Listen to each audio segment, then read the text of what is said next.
what's up, Roxstars? It's Rox, and I am coming to you today with a review for Love and Hip Hop Hollywood Season 1, Episode 1. So, I found out that they had the episode up early, and so I am doing it early. Actually, I'm doing it before I go to work one day. This is Thursday. And I just threw on a jacket real fast so I could look presentable. But I probably still won't post this until... probably not till Monday, either Monday or Tuesday when it really is supposed to go up when the show actually airs. But anyway, I figured I'd do it now, trying to wait for my daughter to, I actually got to go change. And then I'm waiting for my daughter to come so we can get started with the day. But I was just like, I got time. Why don't I do a video? Why not? So, yeah, you know, these first season, first episodes is all an introduction. So we can kind of get a general feel for who we gonna like and who we not gonna like. So right now, just a little bit of character, you know, some character evaluations. No real story, but sorta. We'll talk about all that, okay? So let's get to it, shall we? I gotta go put on some makeup too. My eye won't stop jumping. Anyway, you guys, so let's see. We got 1, 2, 3, 4, 5, 6, 7, 8. We have 8 main characters on the show. At least those are the ones that are on the intro to the show. I thought it was interesting that this is the first season that they actually put men in on the intro as well. And I'm probably am thinking because the men are actual, you know, known celebrities. And we ain't never heard of none of these women. We've heard of Tierra Marie. And she's the opening for the you know, when they do the names. Then we got a chick named Monteese, who is the baby mother to Fizz. April, who is the baby mother to Omarion or Omari. And then Hazel Lee. Who did they say Hazel Lee was? Y'all, I think she was a... We're going to figure it out in a minute. And then we have Ray J. We all know who Ray J is. Lil Fizz, who was one of the band members to the group B2K, who's now all grown up. Omarion, or Omari, what you want to call him, the lead singer from B2K, again, all grown up. And then, of course, Soulja Boy. So those are the 8 people that are in the very opening credits. And I guess they are the main storylines of the show. So anyway, let's just talk about everybody's story real fast. So first, let's start with the one that just wasn't even that all exciting. It's Soulja Boy and Nia, I think it's actually Nia Riley. Soulja Boy, we all know who he is. He says that he is a producer, rapper, and actor. Not sure where the acting part comes in. Maybe it's because he be lying so much. He considers all that an act. He's 23 years old now. I was like, damn, this boy has grown. I mean, you know, he like exploded on the scene back when I first moved out here in Atlanta. Maybe a couple of years afterwards, so like around 2006. He was real big with... you know, Crank That Soulja Boy, you. But he's had 3 albums since then. Didn't even know it. I know he's appeared on different people's music, but I didn't know he had 3 albums. So I guess, you know, Soulja Boy is doing okay. He is dating Nia Riley. Okay, if that last name sounds familiar to you, it's because she is the daughter of music extraordinaire Teddy Riley from The Guy and Blackstreet days. She said that she's grown up in this industry. This is nothing new to her. And she and Soulja Boy met each other 8 years ago. I was like, 8 years. Okay, 8 from 23. That would be when he was 15. Okay. One thing I noticed about all the women on this show is they all seem much older than the men that they are dating. With the exception of Ray J and Tierra and that bullshit. The rest of them, these women seem like they done snagged on to a young baller. Somebody who is successful and young and are trying to make a go of a relationship with said young, successful entertainers. We all know it's a recipe for disaster. Okay, you can't even get a nigga to act right when they ain't got no damn money and they 23. Okay, so when you start talking about, you know, in the entertainment industry, yes, it's stupid, you guys, but whatever. Nia and Soulja Boy are trying to make a go of it. She said that they had a relationship back in the day, on and off for these 8 years, and but he hurt her because that's what kids do. He was seeing other people. We already kind of know about some of the women that he's been with. Diamond. She went off and saw somebody else and got pregnant, and now she has a 1-year-old. So now it's her and her 1-year-old baby and Soulja Boy. Soulja Boy seems to think that, you know, he really wants it to work with this girl. And my neighbor's dog. Actually, you guys remember Cookie? Remember the dog that I had, the little French bulldog? If you guys remember her from my Instagram videos, yeah, we gave it to our neighbor. I can hear her barking. Oh, that dog was a pain in the ass. Anyway, let me get back to what I was talking about. So yeah, she really wants to work it out with Soulja Boy. And I mean, you know, I guess Soulja Boy, you know, this might be part of his acting skills again. He act like he really wants it to work. They done moved in together, and, you know, she's telling him how she, you know, she's just making sure that he's ready for all of this that she's bringing to the table. And, you know, he's just like, I just want it to be no drama. I don't want us to be arguing and fussing and fighting. And she was just like, well, we don't even do that now. He was just like, yeah, but I don't want it to start. Like I said, this is a recipe for disaster, but I think that this is how this whole season of Love and Hip Hop Hollywood is gonna go. But yeah, that's Soulja Boy and Nia Riley's little story. Now, Omarion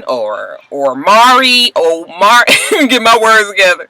Omari from B2K fame, of course, you know, if you were to talk to him today, according to this TV show, he don't want you to be bringing up no damn B2K shit. Okay, he's had a whole lot of other hits otherwise, and he has. But, you know, whatever was going to be your biggest, you know, whatever it was that you was the most successful at, is what everybody is going to remember you as. I mean, we look at Kim Fields. Who is Kim Fields? Okay, Kim Fields is Tootie. We look back at different people and the things that they've done, and they will always be that. So, I mean, you know, he can be annoyed with the fact that people bring it up all the time. But, honey, you better be glad that somebody even remembers you from shit, because it's a whole bunch of folks that we done forgot all the way about. So, Omarion is, oh, should I be calling him Omari, since that's what they call him on the show? Omari has grown up, y'all. He on his grown man, okay? He got his whole full little James Harden beard. I was like, okay, he looks good. He is a cute kid. I've always thought that he was a kid, and I think it's a great look that he has that beard, because he looks like a baby, okay? And when you look at him, that automatically, you know, triggers the whole B2K memories. So, yeah, the beard is a good look for him. Omari is with this girl named April.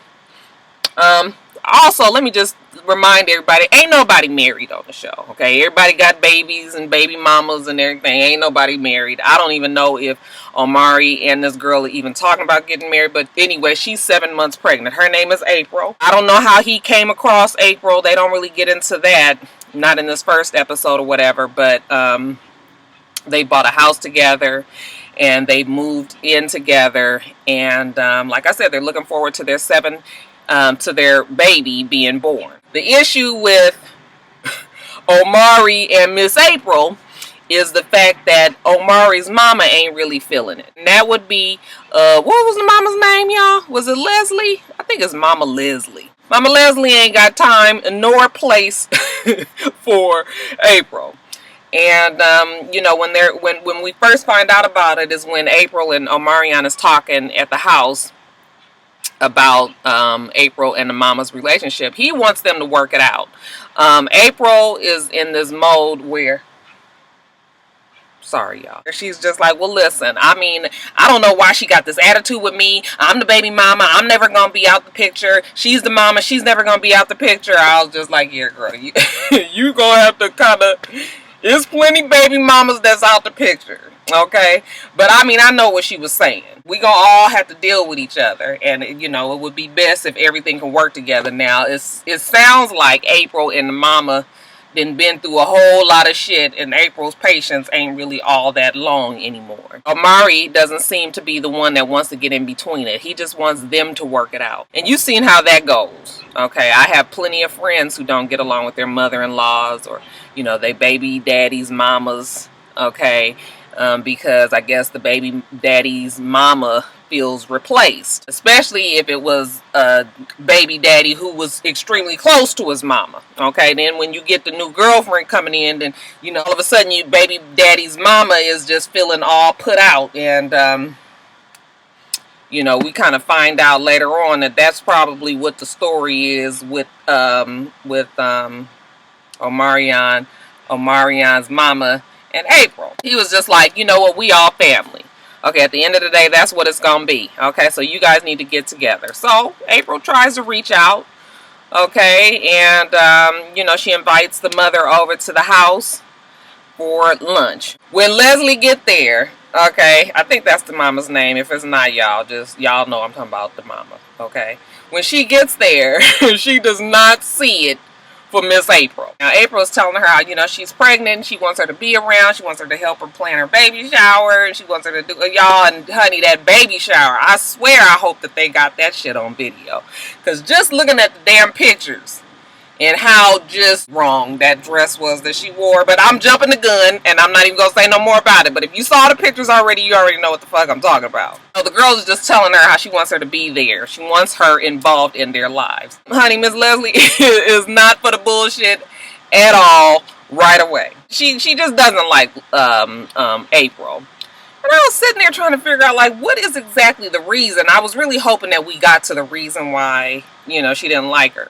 I mean, I don't know if it takes a genius to point out that at one time Omari was doing very well in his career, and he's about to the point where, you know, maybe he ain't doing as well as he used to, and he has to maintain his own household. I know he said that he had a lucrative, you know, signing with Rick Ross and Maybach Music and all of that, but yeah, okay. Ain't nobody got no hit playing in their car from Omarion right now. I would imagine that the money that he used to make is not what he's making anymore. Okay, so he cannot quite do the same for his mama that he used to do. But so the mama's salty. He's not answering the phone when she calls, and he's not giving what he said he was gonna do.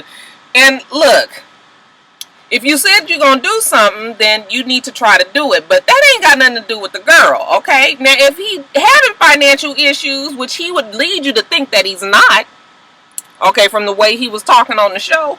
But if you are having whatever the issue is, you owe that as the man, as the son, to your mama and tell her, look, mama, I can't do this. Okay, we're going to have to downgrade the house. Okay, move you some over here. We're going to have to get rid of the damn, you know, we're going to have to get rid of the damn Mercedes and go get a Toyota. Let's change up our living situations right now. I cannot sustain all these households. Or if the conversation has to be, mama, it's time for you to go back to work because ain't nothing wrong with you no more. Or whatever the conversation needs to be. But that's between Omarion and his mama. It has nothing to do with that girl April. Okay, even though the mother is feeling threatened, obviously, she kind of feels like ever since April came into the picture, all of a sudden he's not doing what he's supposed to. She could be the distraction. Is let the mama tell it. April's sitting there telling the nigga, you better not send that mama damn more money, not damn more money. The mama is feeling like it's all on April, and that's why she's treating her the way she is. I thought that shit was funny when the mama was like, honey, I'm in the family already. Okay, I ain't gotta get along. Okay, that's your job. I was just like, well, the shit is the truth. Okay, that's always a reminder that the mamas is usually always gonna be the mamas, especially to the mama's boys. Okay, and it's up to the woman as the baby mother to play her position. And I hope after all of this she's going through, she realizes that she would have such a firmer foot to stand on if the bitch was married to him. Ladies, let this be a lesson to you. Stop getting pregnant with these men that you ain't got no kind of legal bond there. Okay, all this, you know, I love you and you my baby mama shit, while it sound good in the music, you know, when we get that shit on paper, you don't really have nothing other than this baby. And if he ain't even doing all that well financially, then that really ain't even helping you out either. So, yeah. But, yeah, I still think that I'm going to like April and Omari and even the mama. I just think that everybody needs to communicate a little bit more. I hope that April don't show her ass, because that mama can be frustrating. Just listening to her talk, I was just like, oh, y'all know how I be trying to be with the mamas. But yeah, it sounded like that mama was going to work even my nerves a little bit. So we're going to be patient, because I really think that the issue is really between mother and son, and not mother and baby mama.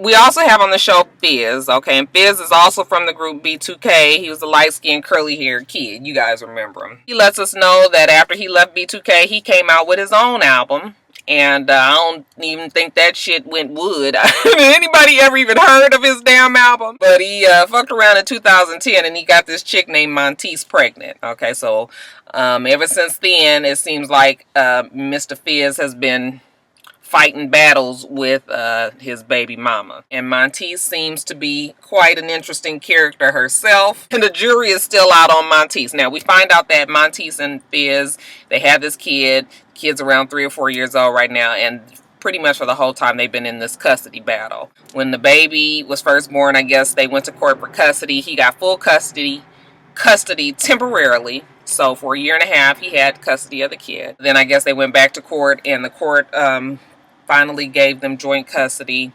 However, Monteith and Fizz got into some confrontation when she was trying to bust his windows out on his car, something like that.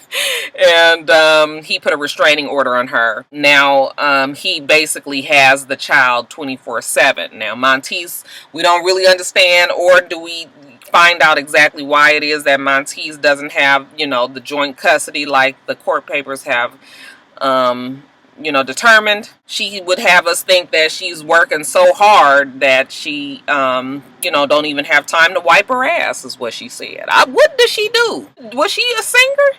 Was she doing something? What did they say this child did? Because I think I missed that. And, those can be excuses. It's like, I mean, if this is your child, then it is up to you. You have a responsibility to make the time for your child. Okay, I mean, just because I'm working my ass off, and I tell you, I can be very busy with work and everything else I got going on in my life too. I can't say, yeah, I can't take care of them right now.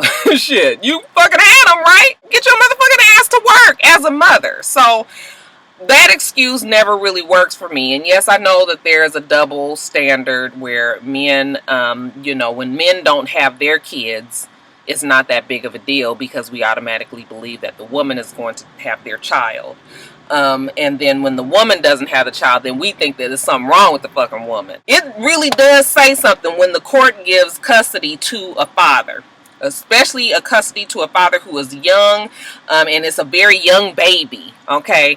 It was something there that they didn't automatically, because normally it's automatic that the mother gets custody, If they're not filing for joint custody, the mother normally gets primary custody of the kids. So, yeah, Monteith's got some shit with her. They meet up together at the studio. She finally gets in touch with him because she tells, when she has having a talk with the girl Morgan, she lets Morgan know that, I don't even know where they live. I can't never get in touch with them. And, it starts to sound just like your regular old average baby mama, baby daddy bullshit drama. They sit down and talk in the studio, and she's just trying to let them know that, as mother and father, we need to try to figure out what we can do to be emotionally here for our child and to raise the child so that the nigga ain't crazy. Fizz doesn't have much patience for Monteith, okay, because they've had all of their past of all the shit they've gone through. And Monteith is very curt and clipped. Her voice is one of those voices that I know I'm going to be mocking as the show goes on, because she actually sounds like somebody on TV right now. I couldn't figure out who it was. Fizz just doesn't have the patience for it. Okay, he's not really trying to hear it, and they argue. They don't really get anywhere with the conversation, and of course she walks out. He's just like, you get to say what you want to say, then you just walk out. So, like I said, it's some shit with Monteith and Fizz. I ain't been able to put my finger on it just yet. Right now, I'm not feeling all that sure about Lil Miss Monteith. Oh my goodness, it's getting late. Let me hurry up, you guys. Ray J, Tierra Marie, Hazel Lee, and Morgan. First of all, Hazel Lee. It ain't too much going on with Hazel Lee other than right now she's the friend of Tierra Marie. Hazel Lee used to be a really big publicist, evidently, out there in the entertainment entertainment industry. While she was very successful doing that, somewhere along the line she decided she wants to become a rapper.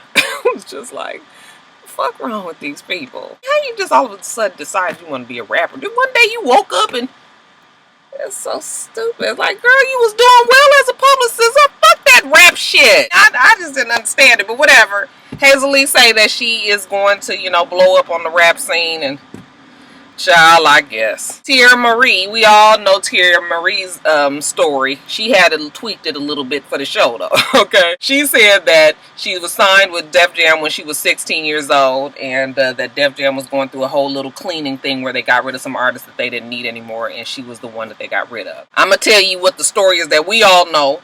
Okay, she was signed on Def Jam and specifically to the Rock Nation. She was going to be Jay-Z's, you know, poster girl, you know, the big girl of the big girl symbol.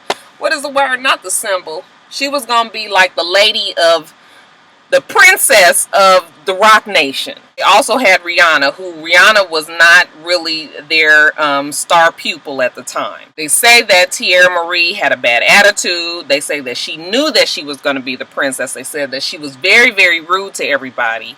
And it had gotten to the point where they was just like, you know, we're going to cut this bitch because we ain't got time for this bullshit. They cut her. They put all their attention on Rihanna, and Rihanna has blown up to what she is today, and Tierra Marie is on a fucking reality show called Love and Hip Hop Hollywood. What we find out about Tierra, what we have already heard already, I said that twice, huh? What we have already heard already is that Tierra has a bad attitude and a very bad temper. Couple Tierra shit with Ray J. Ray J is the man that she's in love with. She sits down and talks with Hazel Lee, that's her homegirl, I guess, saying how, you know, Ray J is just her one. You know how you got that one that just you act the fool for. She's all in love still with Ray J. On and off, they've been together 9 years. It's been a very volatile relationship. 8 months ago, she found out that he was cheating when she went through his phone. They broke up. So it's been 8 months since she's even seen or talked to him. Evidently, she left some shit at his house. And 8 months later, she's decided she wants the shit back. Now, first of all, okay, if you left some shit over somebody's house and you really wanted it, you go back that next day, you know, them next couple of days to get it right. Okay, you don't wait fucking 8 months. There ain't no telling what can happen to your shit. Okay, she ain't thought about that mess since the day she left from wherever she was. The only reason why she left it there is because it was a reason for her to get back in touch with him and say, I want my shit now. Like, bitch, you want it 8 months late for real? Nobody know where that shit is. And what was it? A couple of things? And a child don't nobody know where that stuff is. I ain't seen it since you left. Ray J is gonna be Ray J all the time. It's very hard for me to believe Ray J. Ray J is a joke to me. Can't hate on what Ray J does, what Ray J has been able to accomplish. Now, Ray J is a good singer. The kid can sing. He's not a bad actor. He can act as well. Ray J is not really my favorite person, and that's why I left them for last, because I just feel like they are gonna be the ones that work my nerves on this show. He is about to launch this thing called RayJ.com. I don't know what that is. Did anybody even try to look it up? I guess I could have looked it up on my phone or my computer, but he got this website, I guess, that he's about to start, and he wants to launch it and have a big party for it and what have you. So he tells his girl Morgan, she's worked with him and they have a really good relationship. She's like a sister to him, but he also, you know, trusts her that she's smart and she's going to make the best business decisions for him and this, that, and the other. So they're like a team. He's telling Morgan that when we have this party that he wants Tierra to come. You know, Morgan's just like, absolutely not a good idea. She is too volatile. She is entirely too crazy. And we don't need that. Not only do you don't need it, but I don't need it too. Shit, this is my thing too. I am a businesswoman and I gotta have people look at me seriously and believe in what I'm doing. I mean, he is just like, anyway, I'm gonna meet with her and she's gonna come get some stuff from me. And Morgan's just like what I said. She's like, why is she coming to meet you for some shit that's been there since 8 damn months? Okay, but whatever. Tierra meets up with Ray J. She comes to the house and he was just like, stay out in the parking lot, I'll come out there to you. He comes out there and, you know, we got the damn, you know, Baby Drew and Tracy from Love and Hip Hop Atlanta foolishness out in the parking lot. You know, she's saying how, you know, she can't believe that they ain't talked in 8 months. She thought that they were friends. And, you know, he tells her that he's happy where he is right now in his life with the new girl. And she was just like, well, how do you think that makes me feel? You say you've been happy without me? And, you know, I guess she mad because he ain't as miserable as she is without, without her. He tells her about the party, which is stupid. Okay, because you already know that she's in this state that she is right now. Why are you having her come to the party when she already got an issue with your girlfriend? Okay, she was just like, I'm gonna hit that bitch when I see her, because she mad because he was just like, I don't know where your shit is. I ain't seen it in the house. It could be at my mama's house or what, but I ain't seen it. Maybe my girl threw it away. Okay, so that pissed her off. She makes it a point to go to the party, because she wants to have a discussion with Ray J and possibly his girlfriend about her items. Okay, so she walks in with Hazel Lee, because you know you always got to have one friend that's down for the fuckery with you. She pulls Ray J to the side and she's telling him how she thinks that he needs to pay her for the shit that, you know, they got rid of. And Ray J was just like, what? You want me to pay you now? In the meantime, the girlfriend, what was the girlfriend's name, you guys? Did they ever say? All I know is that she's a stripper, or a former stripper. The girlfriend is over at the side with her homegirls, and she laughing, showing her homegirls on her phone the picture of the shit that she took of a bag that Tierra Marie left at the house. Okay, and evidently whatever is in the bag, there's some yeast infection cream and some other shit in there. Okay, now petty, right? Because, you know, we as women, okay, we ain't really trying to get too personal with this, but, you know, we've all had issues when we had to go buy some fucking monostat. And, you know, we ain't all just don't know shit about the bacterial vaginosis and the, you know, the smell, the death, the way that it smells like something has crawled up in between your legs and died. And you was like, fuck, I ain't even having sex. Like, what the shit is that? That damn bacterial vaginosis ain't no fucking joke. Now you better get a hold on that for real, honey. That'll fuck up your whole life. I'm sorry, y'all. Let me get back on track. So it's not that big a deal that she had monostat shit in her purse. I mean, in her bag. I mean, first of all, she's with Ray J and she had spent the time over there, and maybe she had a yeast infection. Like Tierra Marie said, shit, I might have got the yeast infection from him fucking your nasty ass coochie. You know, they all thought it was funny and they was all giggling about it, and, you know, the girl goes up to her and lets her know that, you know, she knew that she had damn, you know, yeast infection cream in her purse. So a fight ensues. Alright, so that's how the fucking show ends. That's it. What did you guys think about the first week of Love and Hip Hop Hollywood? I actually enjoyed the show. So I am going to make the commitment to reviewing the show. I'll sit, I'll listen, I'll play. I'm game. So yeah, right now, Love and Hip Hop Hollywood, definitely will be reviewing. I need to get in the house and get myself together for work. I still got on my sweatpants. You guys remember to rate, comment, and subscribe to the channel. I'm itsrox. The channel is for itsrox, and everything else I do will be in the bottom bar. I hope that you have a wonderful, wonderful rest of your day, and I plan on doing the same. Until next time, Roxstars. Bye.